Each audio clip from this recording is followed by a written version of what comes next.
Hi ladies and gentlemen, and welcome back to Genshin Impact. Today we're going to be talking about something that I am so excited for, and that is Garou and Itto. And no, I'm not excited for some of the reasons you are, but with that being said, they are incredibly aesthetic, the both of them. But the thing that we're going to be talking about today is the synergy and the excitement around both of them. Not only because, yes, they look fantastic, but also they happen to sequence really well within themselves. So let's talk about Itto and Garou's skills and kit. They are very interesting. Let's start with good old Itto's, the main DPS, the 5-star wonder that you're probably most excited for and hunting to get. Simply put, Itto's E ability is the cutest thing ever. You throw this adorable little cow thing that impacts with a pretty stellar amount of scaling damage. I can't tell you too much about that, but it gets pretty nutty. But its main thing is just to cause aggro. Now, what Itto fundamentally is built around is gaining stacks. Now, how you gain stacks predominantly is by hitting something with your final attack combo. But there are other ways to get it, to get stacks and all of those things, but the main thing is you're going to be trying to build stacks and then unleash them with your charge attack, which is incredibly satisfying looking and just crazy. You start doing these huge and crazy uppercuts that seemingly scale really hard. So you're going to want to try to get to those uppercuts as soon as you possibly can. But there are incentives to not do that, to not just quite quickly get a stack and expend a stack. The reason why is because maybe possibly Itto has something that increases your attack speed based on the stacks expended. So if you build up a lot of stacks and you expend all of them, you are going to be getting fast burst damage with depleting of those stacks, if that makes any sense, which I realize it can be a little much. Regardless, Itto's ult is awesome and fantastic. He dons this giant Geo corn dog and starts ripping shit up, getting it enhanced to his attack speed, as well as Geo damage, as well as scaling super hard off of defense. Now, the question lies in how do we build Itto? Well, and this to me is one of Itto's greatest strengths, is that you can kind of build him with a lot of different stacks. I'm sure if you put him with some defense scaling, he would be the best, but if you happen to throw an attack percent goblet on him, I think he would be just as fine. Same thing with the Geo. If you want to go defense, I think that'll be pretty good too. If you want to go defense, critical rates, that'd also be pretty good. If you want to go defense, Geo, critical rate, I think that would also be passable. But I will say the deck gets significantly stacked in the other direction if you happen to have his 5-star weapon, which scales up his damage based on, you guessed it, his defense, and Itto has one of the best and highest base defenses in the game. But he also has the lowest attack, but that's because of his brutal sequencing and double dipping, in some cases triple dipping into defense, scaling up your damage even more. Itto seems like an absolute tank and an absolute powerhouse, but he is also Geo, so he's not going to be able to dip in to melt or vaporize. So just take that into some consideration. Garou, the person that when I first seen his kit, I was kind of whelmed, if I'm honest. His kit is functionally like this. He plants a flag and he summons this little cute dog that hovers around your right shoulder that gives you various buffs. Now, Garou is all about supporting people, specifically Geo people. Essentially, the more Geo people you have in your party, the more stacks you're going to get out of Garou, and up to 3 stacks. Each stack giving you this: a defense bonus, which you're always going to be able to give people, and then you're going to be giving an interruption resistance for 2 Geo people in your party, and then of course 3 is going to give you a Geo bonus, but it's only a 15 bonus to Geo, not that crazy. However, his interruption resistance and his first number 1 ability that's always activated, because Garou counts as one of the Geo people in your party, is going to scale up the ever-living hell out of defense. And what is Itto and Albedo scale a great deal off of? Defense. So Garou is unlocking these characters' potential in a big way. And the good news is, to get this kind of huge surge in defense, you're only really going to need to invest in 1 copy of Garou. But the reason why I wasn't excited for Garou as much as others was not because I didn't like his aesthetic look, but instead because he can't heal, and that kind of took the wind out of my sail. Healing is something that, to me, I find just happy to be there, and it's amazing when there's characters like Bennett, Sayu, or Diona that can kind of do multiple things and just give you just the right amount of healing. But I got way more excited when I first found out that Garou at C4 gives you this: warm as water. And it states, when General Glory, which is your alt, is in the impenetrable or crunch phase, which means to have 2 Geo people on your team at a minimum, it will also heal your active character in an AoE by 50% of Gorou's own defense, which can happen every 1.5 seconds. So ladies and gentlemen, how you build this character, because everything that he gives is support based and everything that he has scales up based on defense, meaning you're going to be able to get hopefully at least 2,000 defense, and you're going to be healing for 1 tick or 1,000 of his defense percent every single time you're activating his alt. Now, there's good news and some bad news. The good news is that Gorou's alt is also helpful. It activates the same thing that the flag did, and also basically it activates crystallization constantly. So you're going to have a lot of shields, you're going to be tanky, you're going to be impenetrable, uninterruptible basically, and you're going to be having Geo bonus damage, and you are going to be healing. Now that's all insane, that's good, that basically patches the one problem. This way I don't need to run a Bennett if I didn't want to or something else, and we'll talk about this in team composition in a minute. But yes, the one negative to this, and this is something that really pissed me off when I found out there was nothing in his kit that really solves this problem, and this may be why he's a 4-star, but essentially his alt, which has so much in value, not only in the cute factor, if you're having a little dog above your right shoulder, but it also essentially is on a 20-second cooldown and has a 9-second duration, so this thing is going to be on the sideline for a long time. Now, the good news is that all of Geo characters, and if you have Garou in your team, you're going to have an ungodly amount of defense, which scales up all of your character's damage as well, and there's going to be crystallizations happening, so you're going to not take that much damage anyway, and who knows, maybe you don't even need a healer in the first place, but I think you could use just a little bit of healing, specifically when you activate Garou's ult, to activate his ult, and then to swap around to characters to get your health maxed out if some of them get weaker. This fundamentally fixes almost every problem I had. If you have Garou and you have Itto, if you have Garou and Albedo, if you have Garou and Ninwang, whatever Geo person, he is going to be able to patch them up, make them harder to hit and stagger so that they can no longer deal damage, and also buff their Geo damage on a passive. For a lot of the Geo characters, they scale off defense, so you're going to be buffing their damage by a huge extent as well as buffing their defense. And that, to me, people, lies the absolute insanity of these characters. Now, since Garou is a 4-star, I would assume you'd be able to reach his 4th constellation within due time. His 2nd constellation doesn't make the most sense. Essentially, it cools down his E, which is on a back-to-back cooldown. It's up for 10 seconds, and its cooldown is also 10 seconds, so you're never going to have downtime within this E ability cast, so a little weird that they're decreasing the cooldown for that. It's not like we get bonuses by activating the skill again, nor does it scale high when it comes to the burst skill damage of activating his E. Little weird, little messy, doesn't make sense. Anyways, so that is both Itto's and Garou's kit, which is incredibly exciting, incredibly interesting, gives a lot of viability to Geo now. And again, Garou to me comes alive when you finally get that 4th constellation, and he does everything really well. He gives you a shit ton of survivability. He can also heal you. He can also amplify your damage. He also makes it so that you don't have to stop hitting because of the interruption resistance. And he's constantly outputting geoparticles, so you're constantly getting detonations, creating even more survivability for you. I honestly think if you have 2 Geo in your party, you don't need anything else, and you rock resonance, which is incredibly valuable. Anyways, so those are some of Garou and Itto's kind of base kits, but here's where I think they have incredible potential. And this is very similar to Hu Tao. They have incredible stat scaling and or investment potential. What I mean by that is similar to Hu Tao, where if you invest in HP, you are going to be investing in your damage. And when you invest in your HP, you are going to be surviving for more.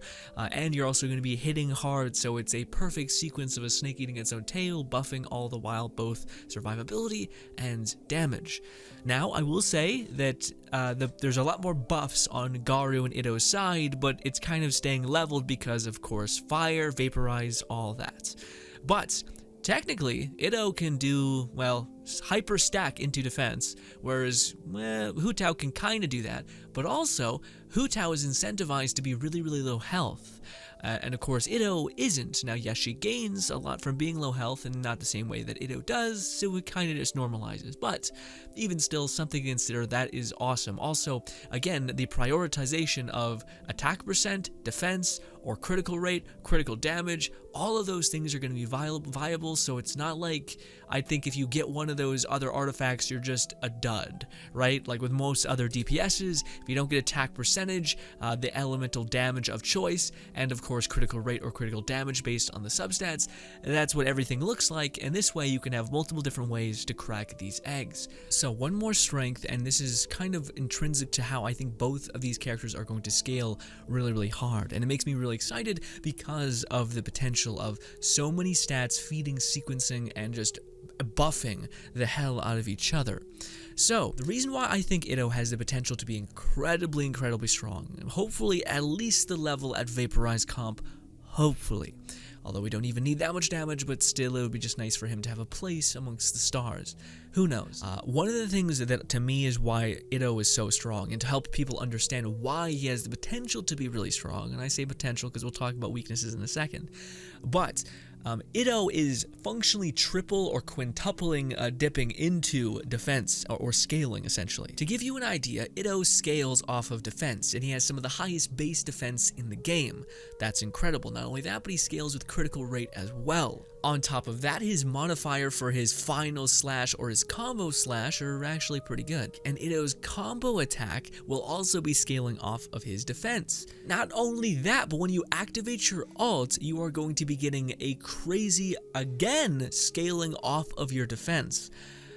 So you're basically three skills dipping into one defense scaling is incredible, but we're not done, because Itto's 5-star weapon scales off and dips again into defense. So I feel like if you have all those ducks in a row, it's hard to argue that you shouldn't go defense, and maybe critical damage or defense again. Now this is funny because this is also ideally what Garou, you'll build him for, defense, because he doesn't require much of anything else. As long as you're able to get your ult back, and considering he doesn't have a 5-star bow, you can throw him on a Favonius regeneration, energy recharge kind of bow, and he'll probably do fine. The fact that Garou is sharing so much of his base defense within Itto is fantastic, and the fact that Itto's weapon, his skill, his E are scaling so much also into your weapon is incredible. Now, with that being said though, one thing that you should take note of when you're actually going to be playing Itto and the moment-to-moment gameplay, please be aware that your base, like normal combo, will probably do very little damage. But if you're rocking Albedo, if you're rocking Garou, if you're rocking all of these other characters, you should hit pretty damned hard. Now, where Itto does hit hard is whenever you finally expend any kind of stack, whether that's your final stack or the stacks that you've been building over time. That is what is going to be building a crazy amount of damage, hopefully. Again, things are all subject to change, and we'll get into why I'm a little bit worried for, well, one of Garou's and Itto's kind of weaknesses, potentially. We'll talk about it. Good old Yoimiya paradox. Now, with all that being said, as much as we were excited and really hyped, there are some potential weaknesses here with both of these characters. First things first is, unfortunately, for whatever weird reason, they scale down Garou's defense by a lot. So he has really low base defense and scales entirely off of defense. Now, this reminds me very much of something that happened with Yoimiya, where her base, she had so many ways to amplify her damage, whether that be the bow, her artifact set, and everything else in between, that her base stats were lowered so that she couldn't really reach ungodly high ceilings similar to Ganyu, which to me was just kind of sad, because they nerf her based on her highest possible potential, only not to realize, or maybe to realize, that in order to get that, you would need her 5-star bow, her incredible artifact set, everything being perfect. And yes, at that point she would have been probably pretty excessive and nuts. But most people can't get that, and most people it would take a long time to get the perfect stats and the perfect rolls. So when it ended up happening is she came out, and a lot of people were like, what? What is this? What? And yeah. And I don't know if there's ever going to be a weapon or an artifact set that will make her better than her already good weapons or artifacts. So it's not like an Albedo situation where all they need to do is release a good weapon and a good artifact set and he's functionally undone and has a massive buff now applied to him. None of that can, I think, be done for Yoimiya, and if it does, it's going to be breaking other characters in her same field. I digress. Regardless, Itto to me seems like he doesn't really facilitate this, although he might. He seems to be much more similar to Ball in terms of his 5-star weapon buffing him, yes, a great deal, but hopefully not enough to make it so that everything else is weak. But I will say, Geo has never been the big damage number showcase. It's like death by 1,000 cuts, thousands of blossoms with Albedo popping and cracking, mass AoE swing damage from Itto attacking very, very quickly, and hitting hard whenever using your charge attack, and maybe even Garu's passive little puppy throwing out some crystallizations, detonating combos constantly.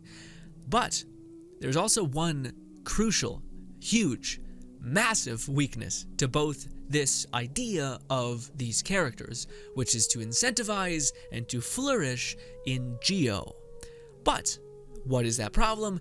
It's shields, and the fact that you need to do elemental damage in order to take down certain enemies at endgame. So it doesn't matter if you're dealing the most absurd damage you've ever seen. If you cannot break the shield, melt the Abyss Herald's pyro, water, whatever. So that is Geo's one massive, massive problem.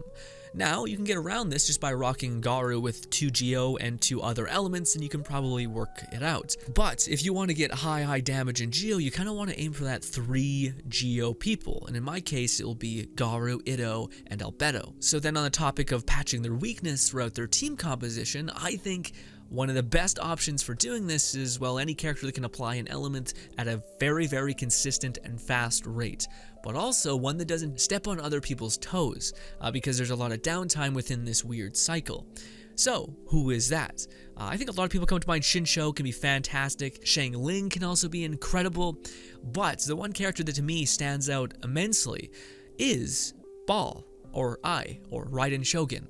The reason why is because her E constantly detonates every 0.something seconds, so it's constantly applying a electro, ripping off shields, and doing all that. But not only that, you can hyper invest into Garu and Itto in terms of just building a defense, critical rate, or critical damage in other people's case, or defense for Garu. The point being, in order to push these characters to get high damage, you're going to be lacking other stats potentially, like energy recharge and all those kinds of things.